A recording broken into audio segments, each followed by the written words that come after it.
1349 is a Norwegian black metal band that has been going on more than 20 years by now. Now, many people know the band because Satyricon drummer Frost has been playing the band since 2000. And many people, for that same reason, 1349 is sort of a little brother or kind of a side project of Satyricon, which is not exactly true, considering that the rest of the members are very much just focusing on this band as, anyway, their main band. Now, 1349 has been quite active, on the early years, but later on, say past 10 years, it has kind of slowed down. So only 2 albums have come out since 2010. The one that came out in 2010, and now 2019 release, The Infernal Pathway. So this is already a bit delayed when it comes to the actual review here, but here you have it. This interesting album by the Norwegian band. Let's take a look at this fine-looking digipack released by Season of a Mist. Here's the 4-man band as kind of a band image on the CD.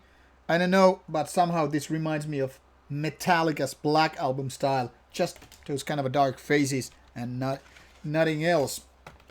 And we obviously have booklet here and this digipack, which is nicely black and almost golden type of color, being a little bit yellow in it. And then we have this cool looking booklet, which is presented you here. Some devilish creature in the background and so forth. And inside we have the lyrics, obviously.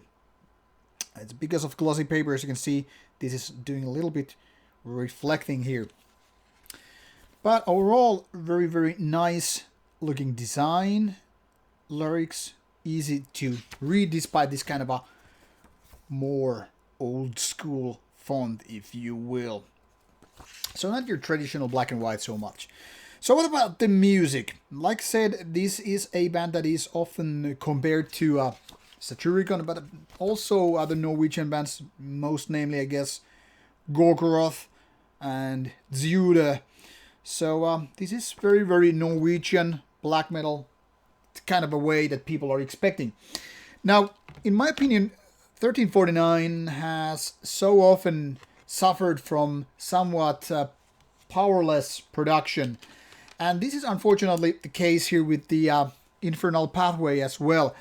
Now, the reason is this. Its sound is somewhat dry. And instead of being this kind of sharp and powerful, it is more kind of on the background. It's not exactly cutting your flesh so much as being this kind of somewhat demo-like. Obviously, this is a matter of taste, but this reminds me of actually some non-black metal bands, especially with some of those riffs, which then again are not so typical with black metal. One can even say, especially if you pay attention to the details, that some of these riffs are something that could be as well used in death metal. Even some parts even remind me of Morbid Angel. And that is partly because of the sound, the kind of a dry guitar sound, but also because of the riffs. And this overall dustiness, which is covering like the whole production here, is exactly not helping, in order to like the riffs here. Somewhat technical, somewhat less, forward, like less in your face kind of stuff, like bands like Marduk, Gorgoroth, Immortal, even Tudor. 1349 is a little bit more technical in nature, maybe even more experimental. And as such, it takes more time to actually get into the songs. And this is one of the harder parts, this in terms of liking the album, because it's not so easy to approach. Because some of those riffs are surely fun to play, I could imagine, but are they necessarily that much, working, in your brain the way that they're pushing the right buttons? I'm not so convinced.